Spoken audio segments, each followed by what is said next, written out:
오늘 이 말씀 가지고 하나님께서 우리들에게 주신 말씀의 제목을 함께 나누기를 원합니다. 부활이냐 죽음이냐의 갈림길입니다. 다시 한 번 더 크게 해볼까요? 부활이냐 죽음이냐의 갈림길입니다. 우리가 두 가지 길을 오늘 보게 될 것인데, 부활의 길이냐 죽음의 길이냐, 이 두 길이 우리들 앞에 보여지게 될 겁니다.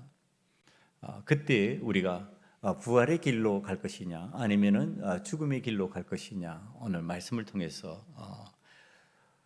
생각하게 될 것인데요.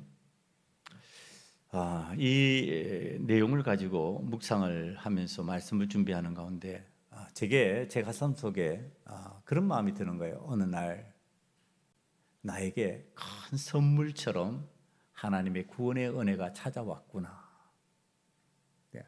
나에게 하나님께서 내가 뭘 잘하고 대단히 능력이 있어서 기능적으로 뭔가 탁월해서 내가 하나님 앞에 나와서 믿음 생활하고 구원의 은혜를 체험하는 게 아니라 좀 부족하고 못나고 힘들게 세상을 살아가는 그런 환경의 조건 속에 있었던 사람인데, 임에도 불구하고 저에게 하나님의 구원의 은혜가 찾아왔다, 그런 마음이 들었습니다. 그 구원의 은혜가 이렇게 제가 살피려고 그랬더니 그게 이제 십자가 보혈에 이렇게 쌓여 있는 거예요. 그 은혜라고 하는 것이. 이 십자가 보혈의 은혜를 나에게 구원의 은혜로 다가오신 하나님의 은혜를 깨달으면서 이렇게 바라보는데, 이 귀한 보혈을 어떻게 내가 대해야 될까? 그러면서 오늘 말씀을 살피는데 본문에 다가온 두 사람의 반응이 보였습니다. 두 사람이 그 십자가 보혈을 감당하는 그 예수님을 바라보는 그 모습, 그 속에서 두 가지 길이 보이는 거예요. 그래서 그 내용을 설명하려고 그러는데, 자, 두 사람이 동일한 예수님을 바라보는 거죠. 동일한 십자가의 사건을 경험하게 됩니다. 그런데 성경에 등장하는 두 사람은 이 동일한 십자가의 사건 앞에서 동일하게 바라보는 예수님을 그들이 전혀 다른 방식으로 대처하고 있더라. 전혀 다르게 반응하고 있더라. 이걸 어떻게 좀 쉽게 설명할 수 없을까? 그런데 모텔 숙박업소 운영을 하면서 성공한 젊은 사장의 말이 쏙 들어오는 겁니다. 그 얘기가 뭐냐 하면은, 이 모텔 숙박업으로 성공한 이 젊은 사장이 자기가 경험적으로 해보니까 참 묘한 게 있더랍니다. 그래, 그 묘한 게 뭔가 하고 제가 들어보니까 모텔을 운영하면은 단가를 매기잖아요. 객실에 단가를 매겨요. 그렇죠? 객실이 이 방을 사용하면 얼마다? 3만 원이다, 5만 원이다, 10만 원이다, 이렇게 단가를 매기잖아요. 그런데 그것을 이제 자기가 이렇게 잘 정성껏 가꾸어서 꽤 괜찮게 만들어 놓고 가격을 낮추어서 내본 거예요. 단가를 낮춰 내봤다. 단가를 낮춰서 꽤 괜찮은 객실임에도 단가를 낮춰서 하면은 모든 사람이 참 좋게 잘 반응할 줄 알았다는 거예요.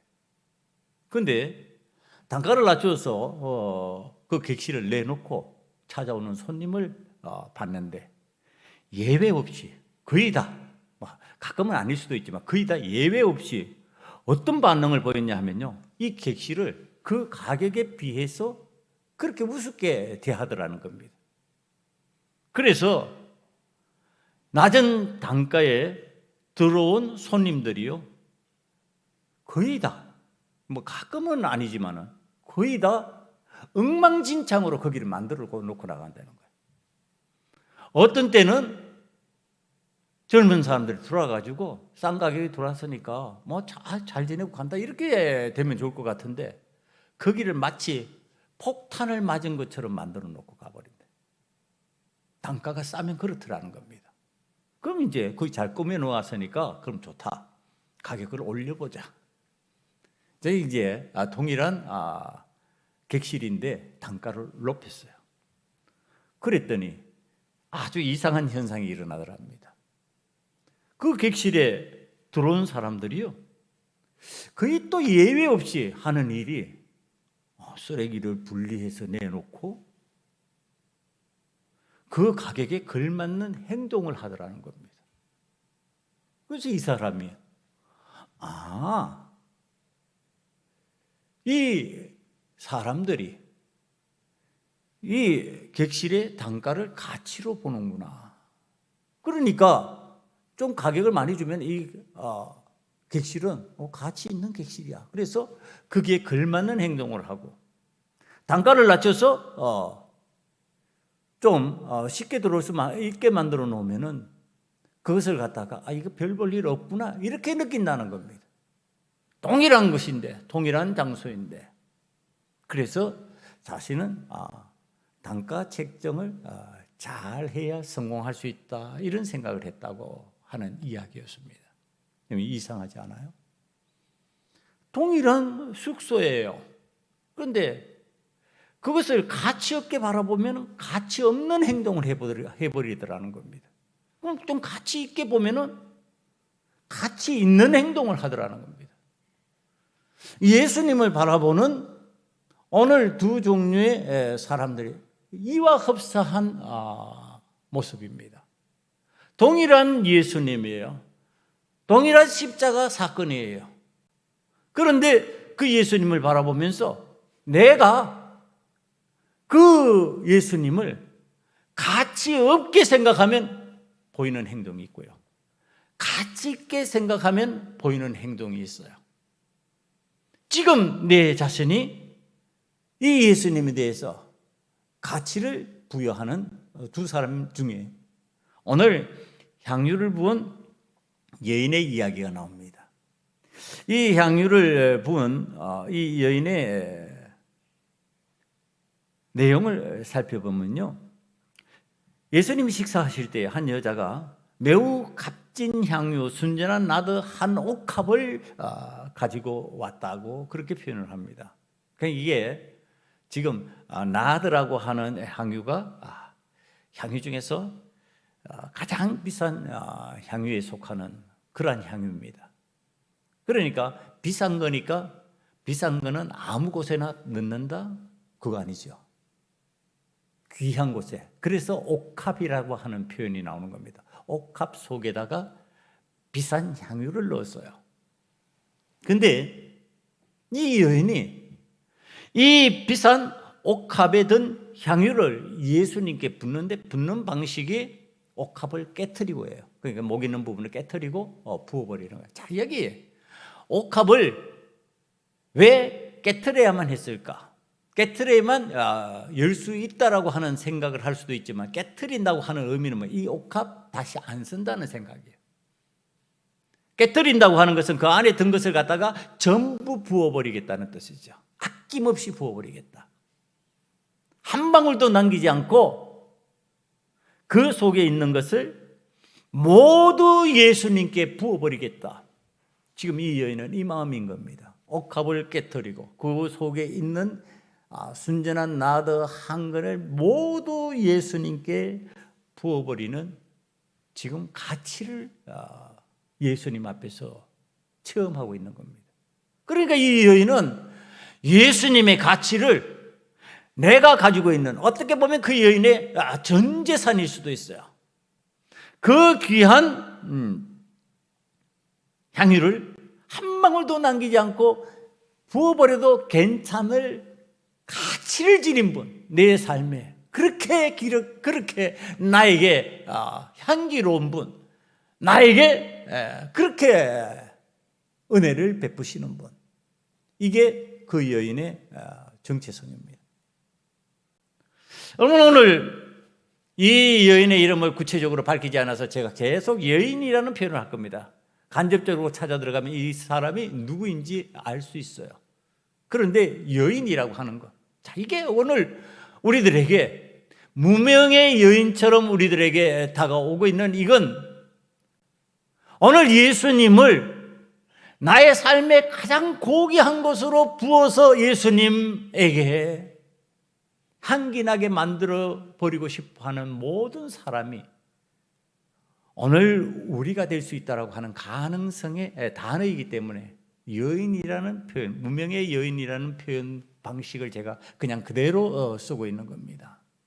여러분, 오늘 이 여인이 예수님 앞에 귀한 향유를 옥합을 깨뜨리고 붓는 이 내용에 이 가치를 자꾸 우리가 사람들이 그 가치 평가를 숫자로 전환해서 하는 것들을 좋아하니까 성경이 그런 것들에 대해서 정확하게 가치 평가하기 위해서 설명을 해주는 부분이 있습니다. 그게 5절에 등장을 합니다.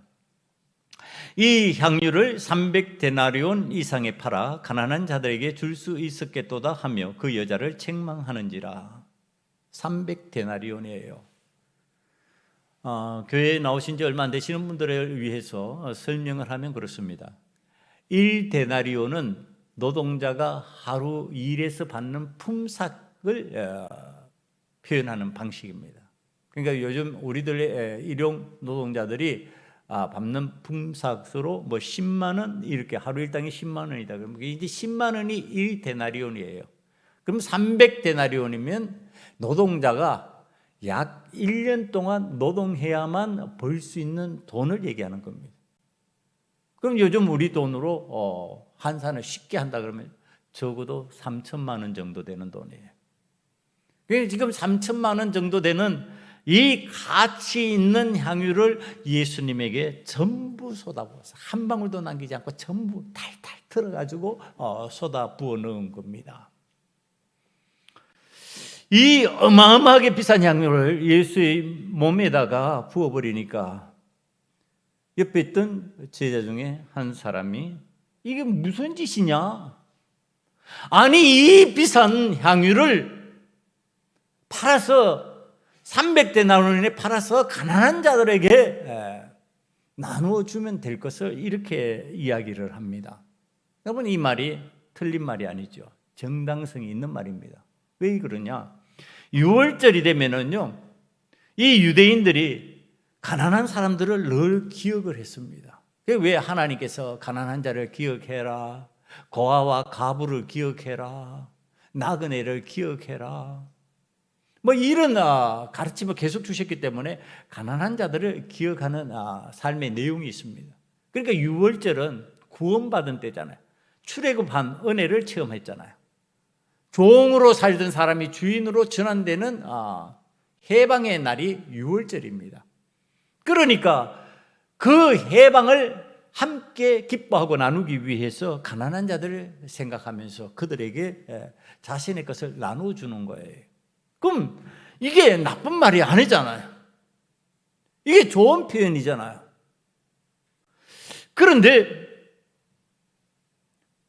이게 표면적으로 그렇게 표현하고 있는 이 사람이 과연 그것을 갖다가 진짜 가난한 자들을 생각하고 진짜 가난한 자들을 위해서 지금 예수님에게 부어지는 그것 이상으로 가치를 가지고 있다고 생각하고 했겠느냐? 일단은 우리가 여기서 바라볼 수 있는 게 뭐냐면은 예수님은 가난한 자들보다 가치가 없다, 지금 이렇게 생각하는 논리입니다. 그러니까 내가 구제해야 할 대상보다 예수님은 가치가 없어. 그렇잖아요. 예수님이 그 몸에 그 향유를 부음 받았을 때 예수님 거부를 해야지. 예수님 왜 거부? 이게 이제 간접적인 비난이에요. 예수님 그거 거부하셔야지. 하지 말라고 야단치셔야지. 우리가 말하기 전에 말씀하셔야지요. 예수님. 그리고 가난한 자들에게 그걸 돌리셔야죠. 여러분, 신앙생활 할 때 우리가 하나님께 드려야 될 것이 있고요, 가난한 부재를 위해서 행해야 될 일들이 있어요.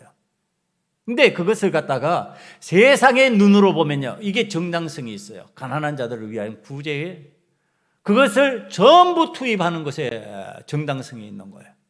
그래서 교회가 그걸 거부해야지. 교회가 그거 하지 말아야지. 이런 식으로 이제 얘기하는 방향이 설정되는데, 오늘 예수님은 그러지 않습니다. 마치 그 여인이 한 일이 잘한 일인 것, 그렇게 칭찬을 하시고 그렇게 지금 격려하는 장면이 나오고요. 그 다음에 가난한 자들을 생각하고 있는 그가 도리어 어떤 사람인가, 성경이 이제 다른 부분에서 이 부분을 설명해 주고 있는데, 요한복음 12장 4절에서 6절입니다. 제자 중 하나로서 예수를 잡아줄 가룟 유다가 말하되, 자 이제 정체가 드러났어요. 그 말한 사람이 가룟 유다구나. 이 향유를 어찌하여 300데나리온에 팔아 가난한 자들에게 주지 아니하였느냐 하니, 이렇게 말하면, 자 이렇게 말했는데 진짜 그렇게 했느냐 이거예요. 이렇게 말하면 가난한 자들을 생각함이 아니요 그는 도둑이라 돈깨를 맞고 거기 넣은 것을 훔쳐가미로라. 도둑의 의식이 있다는 얘기를 하는 겁니다. 재물을 훔쳐가고 싶어하는, 재물을 나의 것으로 만들고 싶어하는 이 도둑의 특성이 뭔지 여러분 아시죠? 남의 돈이 전부 다 내 돈이다. 그렇잖아요. 도둑은요, 남이 갖고 있는 모든 돈이 내 돈이에요. 도둑의 특성이에요. 그래서 성경이 지금 도둑이라고 표현하는 게, 그게 저 사람의 거 아니에요. 보이기만 하면 그건 내 거가 되는 것이, 그게 도둑의 마음이에요. 지금 예수님께 향유를 붓는데 그게 뭘로 보이고? 돈으로 보이고, 돈으로 보였는데 그게 누구 걸로 보여요? 내 걸로 보이는 거예요. 예수님께 마땅히 드려야 될 걸로 보이지 않고 왜 내 수중으로 넘어오지 않지? 이렇게 되는 겁니다. 이게 신앙인들도 신앙생활하면서 이런 경향이 생길 수 있다는 얘기를 지금 하는 겁니다.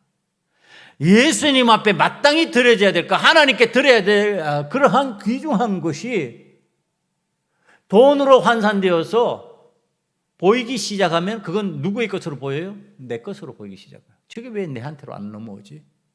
저게 왜 내 것이 되지 않지?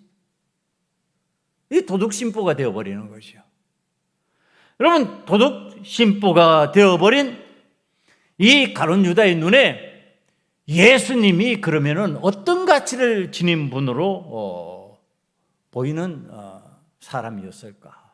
자, 이걸 이제 우리가 추적해 들어가면은 이 가룟 유다에 대해서 예수님의 12제자 중에 한 명인데 이렇게 생각하면 깜짝 놀라게 됩니다. 예수님 굉장히 열심히 따라다닌 사람이었구나. 오늘 성경에 가르쳐준 대로 돈깨를 맡았다. 회개를 보는 사람인데 굉장히 인정받는 사람이었구나. 자, 예수님은 열심히 따라다녔기 때문에 12제자 중에 한 사람이 되었고, 그 중에서도 돈깨를 맡아서 관리할 정도로 인정을 받았던 사람이고 유능한 사람이었는데, 따라다니다가 보면 그가 본 것이 있는데 예수님이 행하신 기적이에요. 들은 것이 있는데 예수님이 관한 말씀이에요. 어떤 말씀을 또 들었을까요? 말씀 중에 밭에 감추인 보화의 얘기도 들었어요. 어떤 농부가 밭에 일하러 나갔다가 어느 날 꽃갱이에 탕 하고 소리가 들리는데 이게 뭐지? 그러고서 막 파보니까 옛날에 누가 부자가 피난을 가면서 급히 피난을 가느라고 밭을 파고 그 속에다가 보물함을 숨겨놨는데 그게 발견된 거예요. 그럼 그 보물은 누구의 것이냐? 그 땅 주인의 것이에요.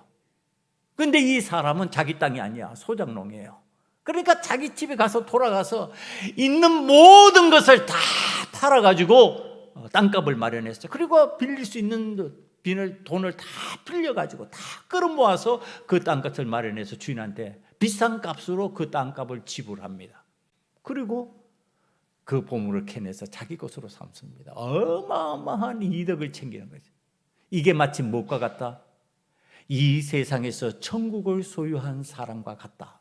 천국에 대한 비유를 예수님이 그렇게 해주신 거예요. 이건 누가 들었어요? 가룟 유다가 들었어요. 가룟 유다가 이런 가르침, 이런 기적, 이런 은혜의 말씀을 들었는데도 불구하고 그는 지금 천국의 보물에 관한 이야기를 다 잊어버리고 망각한 사람처럼 되어버립니다. 그 결과가 어떤 현상으로 나타나느냐? 사도행전 1장 18절입니다. 사도행전 1장 18절을 보면 이 사람이 불의의 삭스로 밭을 사고 후에 몸이 곤두박질하여 배가 터져 창자가 다 흘러나온지라. 이 가룟 유다가 불의의 삭, 예수님을 팔아버린 그 값으로 피밭이라고 하는 밭을 사고, 이게 양심이 찔려가지고 나무에 목매달았는데 그 줄이 끊어지면서 떨어져서 창자가 터져 나오고 비참한 죽음을 했다. 이제 성경이 그렇게 증언하는 겁니다. 여러분, 놀라운 은혜를 체험하면서 예수님의 기적을 보고 예수님의 능력을 체험하고 예수님의 가르침을 받고 예수님을 따라다니면서 인정받고 제자로서 복음도 전하던 사람이었어요. 그런데 그가 왜 이렇게 변질되었을까요? 아주 중요한 내용을 성경이 가르칩니다. 왜 이렇게 그가 변질될 수밖에 없었을까? 그렇게 12제자들, 다른 11명의 제자들과 함께, 다른 사람들은 마지막까지 예수님과 함께하는 순교자들이 되었는데 왜 이 가룟 유다는 자기 스스로 비참하게 목매달아 죽는 그러한 사람으로 전락해 버렸을까? 무엇이 이렇게 만들었을까? 성경이 가르쳐 주는 대로 우리가 찾아 들어가면요, 이 가룟 유다는 예수님을 파는 조건으로 은하 30냥을 받습니다. 은하 30냥. 예수님의 가치를 어떻게 평가했다고요? 어떤 여인은 300데나리온이나 되는 엄청난 비싼 향유를 예수님께 아낌없이 붓는데, 그러니까 300데나리온 내게 있는 모든 재산 다 해도 주님과는 바꿀 수 없다라고 하는 생각이 기본에 갖춰져 있는데, 이 제자 가룟 유다는 예수님이 뭘로밖에 안 보였다? 은하 30냥으로밖에 안 보였다.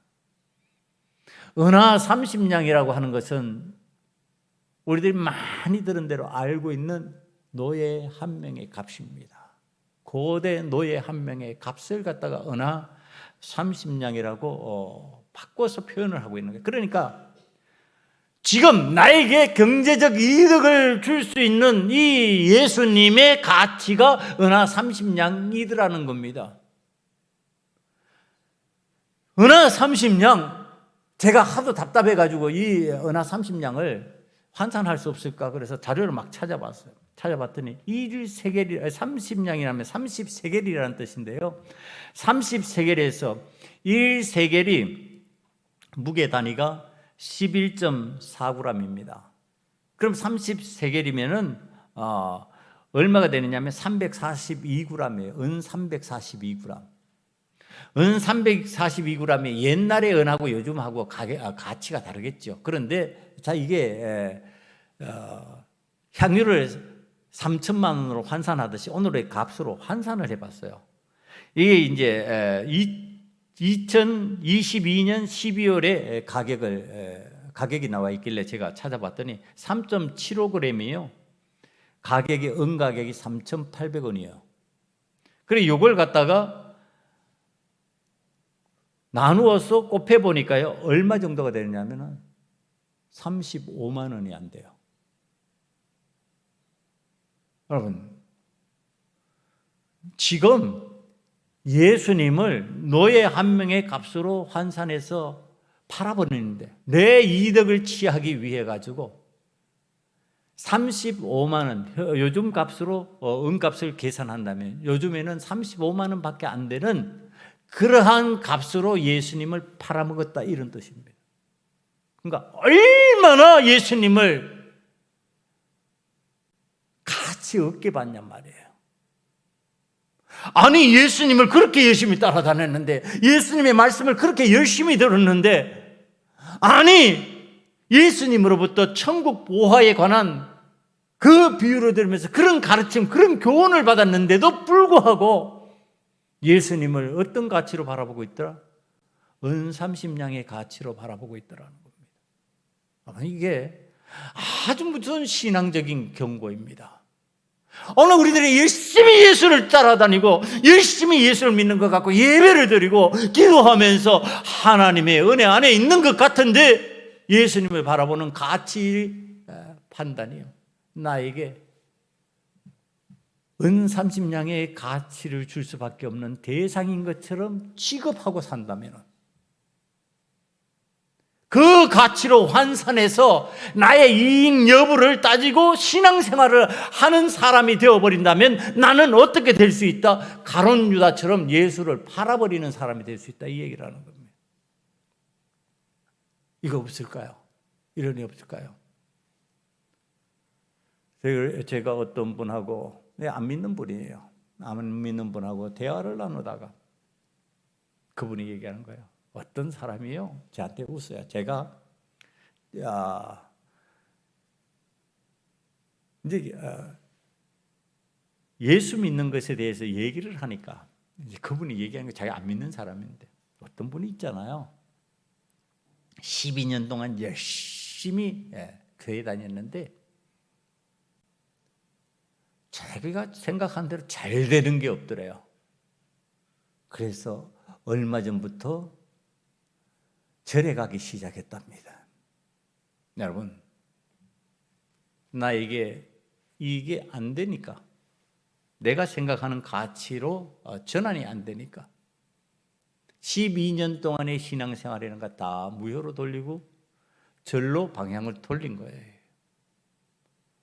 여러분, 이게 그 옛날에 가룟 유다에게만 일어난 일이 아니고 오늘 현재 이 땅을 살아가는 사람에게 일어나는 현상 중에 하나다. 예수님의 그 가치를, 나의 필요를 채워주는 그 가치를 어느 정도로 낮게 보느냐, 은 30냥의 가치, 그 정도로밖에 볼 수 없는가. 그러니까 아니, 예수를 믿는데 뭐 쪼자는 거 안 해주는 것 때문에, 그거 안 들어주는 것 때문에, 그거 안 이루어지는 것 때문에 예수님이 나에게 필요하신가? 나에게 내 삶에 예수라는 분이 과연 필요한가? 이런 생각을 하는 구조인 거죠. 여러분, 지금 이 여인은 예수님을 만난 소중함의 의미를 순전한 나도 한 옥합을 깨뜨리고 향유를 예수님에게 전부 부어드려도 아깝지 않다고 하는 기준이 서 있고요, 이 제자 가룟 유다는 은 30냥에도 팔아버릴 수 있는 가치로 지금 바라보고 있어요. 사람은 가치 기준을 따라서 행동하는 방식이 달라집니다. 그러니까 여러분, 교회 예배 드리러 오는 것을요, 좀 가치 있게 생각하라고 자꾸 제가 권면하는 이유가 거기 있어요. 예배 드리러 오는 것이, 하나님을 만나는 것이 가치 있다고 생각하면 가치 있는 모습으로 바뀌어내니까, 가치 행동이 바뀌어진다니까요. 그런데 예배 드리는 게 아무렇지도 않으면요, 내가 하고 싶은 대로 하고 하나님의 전으로 올라오는 거예요.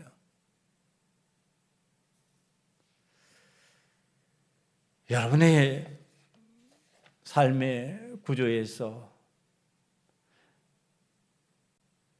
이 예수님을 가치 있게 바라본 여인의 행동에 관해서 간접적으로 조명할 수 있는 내용이 성경에 없을까 찾아보면서 누가복음 7장 44절 이하에 등장하는 예수님으로부터 오늘 이 여인과 같은 평가를 받는 그 모습을 그 속에서 찾아내서 여러분들에게 함께 나누기를 원합니다.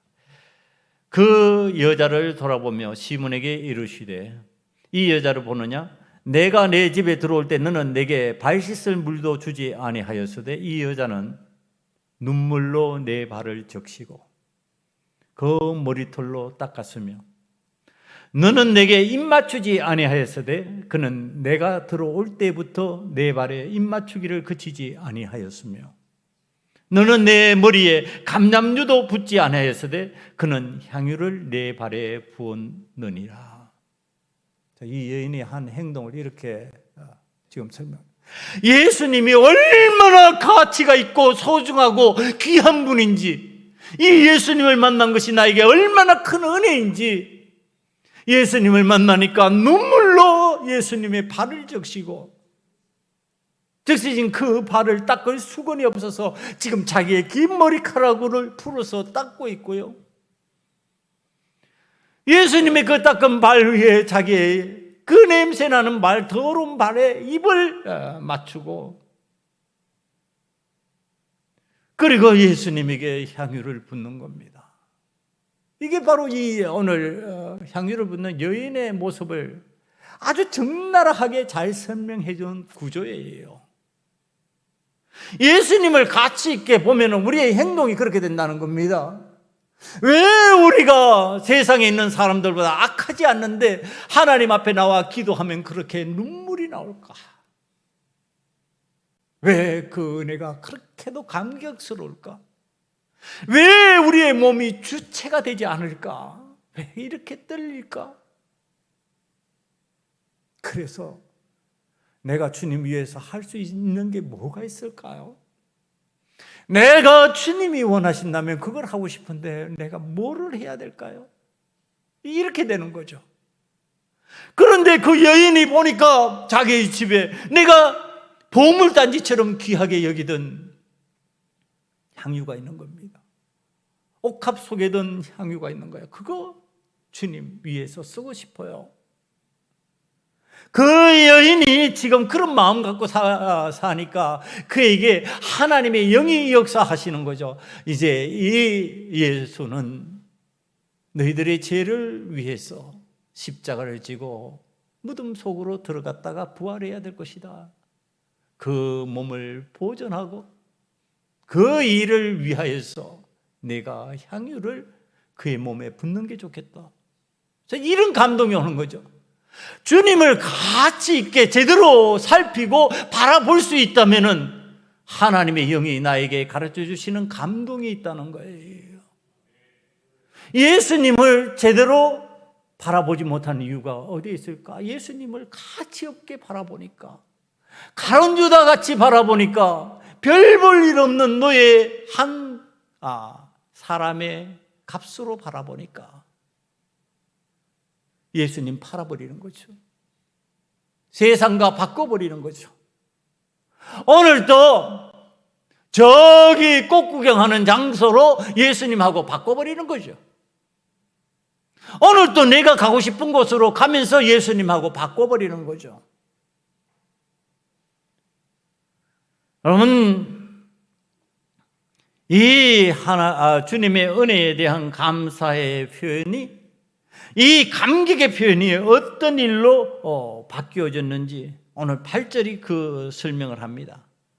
그는 힘을 다하여 내 몸에 향유를 부어 내 장례를 미리 준비하였느니라. 여러분, 이거는 인류 역사상 단 이례적인 사건입니다. 여러분, 우리 대부분의 사람들은요, 다른 사람들이 했던 것과 유사한 일들을 하면서 살아가요. 그러니까 반복되는 거예요. 역사는 반복된다, 자꾸 그러죠. 그런데 이 여인이 한 일은 이례적인 사건입니다. 아무도 이것을 다시 반복하지 못합니다. 단 한 사람, 이 사람만이 이걸 했습니다. 여러분, 오늘 우리들이 예수님을 이런 가치 있는 삶의 기준으로 바라보면요, 어떤 은혜가 임한다고 지금 가르쳐 주는가 하면은, 마리아와 같이 향유를 붓는 그 이례적인 사건은 못하지만 그 가치에 준하는 일을 이례적으로 나만이 할 수 있는 일로 바꾸시는 역사, 은혜가 임한다고 가르쳐 주는 거예요. 나만 할 수 있는 은혜, 예수님의 가치를 진짜 인정하고 그 발 아래에 내 눈물을 떨어뜨리고 내 머리카락으로 그 발을 닦고 그 발에 입 맞추고 그 감격을 가지고서 향유를 붓는 정신이 내 속에 있는 그런 가치를 지닌 마음이 된다면, 예수님을 바라보는 그 가치를 지닌 마음이 된다면, 내가 역사상 단 이례적으로 나만이 할 수 있는 그 일을 주님께서 가르치신다는 겁니다. 이게 얼마나 큰 은혜예요. 다른 그 누구도 할 수 없는 거야. 다른 그 누구도 반복할 수 없는 그 일을 하나님께서 나에게 하실 수 있도록. 그러니까 이 여인이 그 은혜를 체험하고 있는 겁니다. 자, 이 내용이 복음서에서 다음으로 연결됩니다. 14장에서 16장으로 건너뛰면요, 16장 1절로 넘어갑니다. 안식일이 지남에 막달라 마리아와 야고보의 어머니 마리아와 또 살로메가 가서 예수께 바르기 위하여 향품을 사다 두었다가 안식 후 첫날 매우 일찍이 해돋을 때 그 무덤으로 가며, 자, 이제 무덤을 찾아가는 거예요. 예수님이 이제 십자가 위에서 죽으셨으니까 7절로 넘어갑니다. 가서 그의 제자들과 베드로에게 이르기를 예수께서 너보다 먼저 갈릴리로 가시나니 전에 너희에게 말씀하신 대로 너희가 거기서 배우리라 하라 하는지라. 여자들이 몹시 놀라 떨며 나와 무덤에서 도망하고 무서워하며 아무에게도 아무 말도 하지 못하더라. 9절입니다. 예수께서 안식 후 첫날 이른 아침에 살아나신 후 부활하신 거예요. 전에 7 귀신을 쫓아내어 주신 막달라 마리아에게 먼저 보이시니 마리아가 가서 예수와 함께 하던 사람들이 슬퍼하며 울고 있는 중에 이 일을 알림에 그랬어요. 자, 지금 이 사건으로 연결되는 겁니다. 이게 지금 제가 여인이라는 표현 계속 쓰는데 지금 이름이 등장하고 있는 거예요. 이 여인의 정체. 자, 지금 이 여인이 예수님의 무덤을 향해서 갔는데 무덤에서 예수님이 부활하신 거예요. 부활하신 후에 누구에게 제일 먼저 보여주셨다고요? 이 여인에게 보여주신 거예요. 이 여인에게 향유를 붓고 예수님의 장례를 준비했는데, 예수님의 장례를 준비한 그가 예수님의 부활을 제일 먼저 발견한 놀라운 은혜를 지금 성경이 우리에게 설명해 주는 겁니다. 여러분, 이런 내 마음에 예수님을 향한 가치를 가지고 사는 사람에게 하나님께서 이런 부활의 증언을 할 수 있는, 부활의 증인이 되어서 살아갈 수 있는 귀한 고귀한 은혜를 베풀어 주신다고 하는 사실, 저와 여러분이 체험하기를 간절히 축원합니다. 여러분, 얼마나 감격스러워요. 내가 예수님께 향유를 붓는데 그 예수님이 다시 살아나셔서 그 몸으로 나에게 보이시고, 내가 지금 두려움에 떨고 슬퍼하고 울고 있는 사람들을 위로하면서 주님은 부활하신 주님이야. 주님은 부활하셔서 죽지 않았어. 죽음으로 끝나지 않았어. 부활하셔서 우린 주님을 다시 만날 수 있어. 이 소식을 알릴 수 있는 사람으로 바뀌어졌다고 하는 것. 그 삶에 주님을 향한 그 가치가 주님의 부활을 증언할 수 있는 가치로 지금 표현되고 있는 겁니다. 사랑하는 성도 여러분, 오늘도 우리들이 주님의 부활을 증언할 수 없는 이유 중에 하나가 주님을 이와 같이 고귀한 가치를 가진 분으로 인정하지 않았기 때문에 일어나는 현상은 아닐까 생각해야 됩니다. 주님이 진짜 귀한 분이고 주님이 진짜 나에게 그 고귀한 가치를 가지고 있다면 그것을 내가 다른 사람들에게 어찌 말로 표현하지 않을 수가 있을까? 말로 표현하고 있지 않다면 오늘 혹이나 우리는 예수님을 가론유다처럼 바라보고 있지는 않는가? 내 삶의 사소한 것을 채워줄 수 있는 대상, 사소한 만족으로 얼마든지 바꿔서 환원해서 대신할 수 있는 대상, 그래서 주일을 꽃감 빼먹듯이 빼먹어도 전혀 이상하지 아니하고 주님께서 원하시는 것을 행하지 않아도 양심의 끄리낌이 전혀 없고, 왜? 그거 별 가치 없으니까.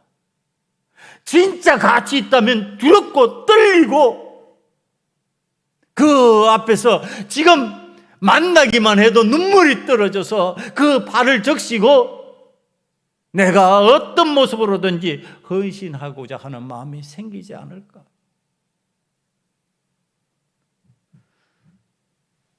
여러분, 이 제자 가룟 유다처럼 아무리 뛰어난 기량을 가지고 아무리 탁월한 능력을 발휘한다 해도요, 스스로 예수님을 바라보는 가치 기준을 낮춰버린다면, 예수님을 쉽게 생각하고 다른 것과 막 바꾸는 식으로 그렇게 살아간다면은 우리는 어떤 핑계를 대어서도 결국은 예수님을 십자가에 못 박고 팔아넘길 가능성이 생겨버린다고 하는 사실에 대한 이 두려운 마음이 여러분들과 제 마음속에 있어야 됐다고 하는 사실이에요. 향유와 관련하여서 자신의 것을 아낌없이 모두 예수님을 향하여 소비하고 있는 이 사람, 이것을 이름하여 많은 사람들이 거룩한 소비라고 그럽니다.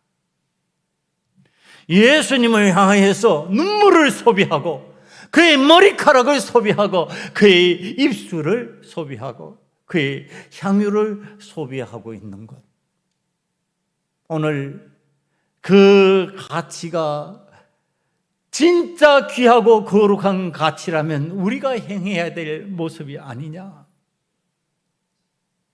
자, 여기에서 중요한 기준 하나입니다. 이 여인은요, 예수님께 요구하는 것이 없어요. 여러분, 신앙생활 하면서 요구하는 거 참 많죠. 아주 조심해야 됩니다. 지금 이 여인은요, 예수님의 은혜를 생각하니까 감격해서 자기의 것을 아낌없이 다 드리는 거예요. 예수님이 누가복음에 표현한 방식대로 한다면 눈물을, 그의 머리카락을, 그의 입술을, 그의 향유를, 내 몸을, 내가 갖고 있는 소유물을 전부 다 그 앞에 다 드리는 거예요. 그럼 가룟 유다는요, 예수님이 나에게 뭘 해줬을까 값으로 환산하면서요, 그 대가를 요구하고 있는 거예요. 그 놀라운 능력, 그 놀라운 기능, 여러 가지 그가 가지고 있는 장점들이 있음에도 불구하고 그것을 뭘로 바꾸고 있어요? 예수님이 나에게 해줄 것이 무엇인가를 계산하는 계산법으로 바꾸고 있는 거예요. 여러분, 신앙생활 굉장히 위험한 신앙생활을 여러분들이 지금 듣고 있는 거예요. 가룟 유다와 같은 신앙생활을 하면 안 된다는 얘기를 하는 겁니다. 오늘 우리는 이 여인과 같이 헌신하며 살아도 하나님께서 우리에게 일용할 양식을 공급하시고 넉넉히 이 세상을 살아갈 환경을 만들어 주시는데, 그럼에도 불구하고 여전히 우리의 계산법이 가룟 유다의 계산법으로 진행되고 있어서 주님을 바라볼 때 주님 나에게 해 주실 수 있는 게 뭐가 있나요? 맨날 이거 따지고 있다면. 놀랍게도 그 예수님은요, 내가 언제든지 팔아버릴 수 있는 대상으로 전락해버린다는 거예요. 예수님에게 뭔가 자꾸 요구하고 그러므로 인해 가지고 나를 채울 수 있다고 생각하는 그 의식 자체가 내 삶에서 어떤 구조로 바뀌어버리느냐 하면은, 예수님은 언제나 내 필요를 따라서 팔아버려도 돼, 이런 가치로 전락시킨다는 겁니다. 이게 위험한 신앙이에요. 그런 가치 기준을 살아가는 사람, 그런 신앙적인 모습으로 살아가는 사람, 그 대가가 무엇인지 마태복음 27장 3절 이하에서 좀 살펴봅니다. 그때 예수를 판 유다가 그의 정죄됨을 보고 스스로 뉘우쳐 그 은 30을 대제사장들과 장로들에게 도로 갖다 주며 이르되 내가 무죄한 피를 팔고 죄를 범하였도다 하니, 그들이 이르되 그것이 우리에게 무슨 상관이냐, 내가 당하라 하거늘 유다가 은을 성소에 던져놓고 물러가서 스스로 목매어 죽은지라. 사도행전 1장 18절을 여기에 더하면요, 이 사람이 불의의 삭수로 밭을 사고 후에 몸이 곤두박질하여 배가 터져 창자가 다 흘러나온지라. 이게 이제 성경적 표현에, 성경적이 왜 이렇게 잔인하게 표현했을까? 비참한 죽음을 표현하는 겁니다. 예수님을 가치 없게 바라보는 사람의 삶의 구조가 이렇다는 얘기를 하는 겁니다. 예수님을 가치 있게 바라보는 사람은 부활의 주님을 만나고 부활의 길로 가고 있는데, 예수님을 가치 없게 바라보는 사람은 그 죽음이 이렇게 비참하더라. 이런 현상이 나타난다. 그러니까 예수님을 바라볼 때 가치 없이 바라보지 말고 가치 있는 주님으로 바라봐라. 그 주님을 만난 것이 감격스럽고요, 기쁘고 즐겁고 행복하고 내 모든 것을 들어도 아깝지 않다고 생각해야 된다. 여러분, 제가 유명인들을 만나는 TV 장면에 팬들을 봅니다. 제가 깜짝깜짝 놀랍니다. 그 유명인들 만나면 어떻게 해요? 어떤 사람은요, 너무 기뻐서 울어요. 울어. 뭐 좋아서 어쩔 줄은 몰라요. 몸서리를 쳐요. 그리고요, 또 어떻게 하는 줄 알아요? 저 사람이 뭐 필요할까 살펴가지고요, 아주 자기가 생각하는 좋은 것을 갖다가 그 집으로 다 보내드린답니다. 아니, 세상에 유명인들을 상대로 해서 이렇게 하면서 오늘 우리의 구세주라고 하고 우리 주님, 나를 위해서 십자가를 지시고 나를 구원하신 우리 주님을 만나는데 감격이 없어요. 그 주님을 만나는데 기쁨이 없고, 주님 내가 뭐를 해야 됐고 묻는 마음도 없고요. 주님 나를 위해서 뭘 해주실 수 있어요? 그러니까 우리 마음이 뭐가 돼요? 여인의 마음이 되는 게 아니라 가룟 유다의 마음이 되어버려요. 그러니까 해줄 수 없다고 판단되는 그 순간에 어떻게 해버려요? 팔아버려요. 내 생각대로 안 해준다고 팔아버리는 거예요. 예수님을 향하여 만남이 귀함이 되어야 되는데 귀함이 아니라 하찮은 것이 되어버리는 거죠. 그러나 예수님을 만난 것이 너무 귀하고 은혜가 되었던 이 여인, 주님이 이렇게 말씀하십니다. 나에 관한 복음이 전하는 것마다 이 여인이 행한 이 일도 함께 전파될 것이다. 그게 무슨 뜻인지 아십니까? 이 여인과 같이 고귀한 가치 있는 정말로 소중한 주님으로 받아들이는 것이 알려져야 된다, 이 얘기예요. 그것을, 복음을 듣는 사람들이 전부 다 이 여인처럼 돼야 된다. 이 여인처럼 주님을 만나는 것이 행복이 돼야 되고 감격이 돼야 되고. 제가 아버님에게 들은 이야기예요. 한 번은 어떤 분에게 세례를 주는데 이분이 펑펑 울더랍니다. 세례를 주는데, 세례 받으면서. 여러분, 세례 받으면서 내가 이제 그리스도인이 되었구나, 이제 제가 그리스도인으로 호적에 올리는 것처럼 올리는 것이 이제 세례 받는 거잖아요. 물로 세례 받는 거예요. 물로 세례, 목사가 세례를 주는데 목사님이 세례를 주니까 그 세례 받으면서 펑펑 우는 거예요. 자신의 살아온 삶을 돌이켜보면서.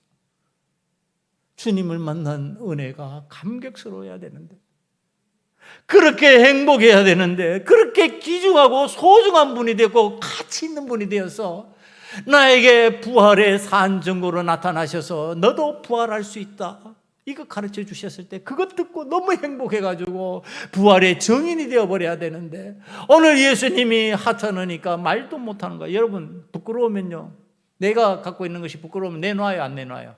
안 내놔요. 그런데 폼 나는 거 있으면 어떻게 해요? 어떻게 해서라도 보여준다니까요. 그래요? 그러면서 보여주잖아요. 그런데 별볼일 없고 은반지쯤 되면 그렇게 해요? 안 하잖아요. 뭘 해? 왜 이렇게 뒤로 숨기지? 오늘 우리 주님이 그렇게 귀한 분이면은 안 나타낼 리가 있냐고요. 이게 어떻게 안 나타나냐고요. 그럼 이게 내 삶 속에서 귀중한 분이 아니라는 생각을 한다면 그 정말로 위험한 신앙 구조로 간다는 거예요. 오늘 주님께서 우리들에게 가르쳐 주시는 두 길이에요. 부활의 길, 거기에는 고귀한 가치 부여가 있는 삶의 신앙적인 자세, 믿음이 있어요. 여인의 믿음이에요. 다른 데는 죽음의 길이에요. 예수님을 가치 없이 대해버리는 거예요. 그래서 팔아버려요. 그래서 바꿔버려요. 쉽게 아무것도 아닌 양 취급하고 내 삶에서 몰아내버려요. 그러다가 비참한 죽음으로 연결된다는 거예요. 이게 뭐냐? 구원 없는 죽음을 의미하는 거예요.